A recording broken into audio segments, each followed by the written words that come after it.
Welcome to Printer Care 101 and the MO240-180 on the UV mist filter replacement. First, take a look at the bell icon to see if there's a maintenance warning for it. If not, by hitting the hamburger menu and hitting maintenance. Scroll down until you find it for the UV mist filter replacement and click on that. Hit execute and make sure you're wearing protective and safety equipment and hit OK. The table will slide back and give you access to the print head and the filter. The print head will slide to the left because the mist filter is located on the lamp.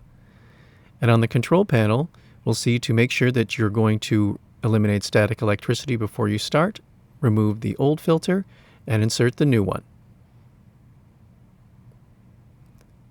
The filter is on the left side of the UV lamp,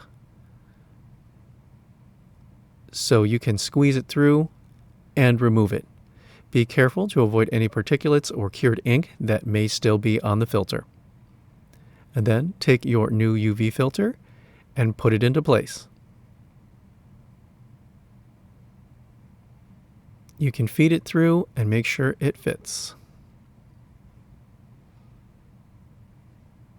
And after that is done, select Finish, close the covers, and you have successfully replaced the UV mist filter. Thanks for watching, and we'll see you in the next one.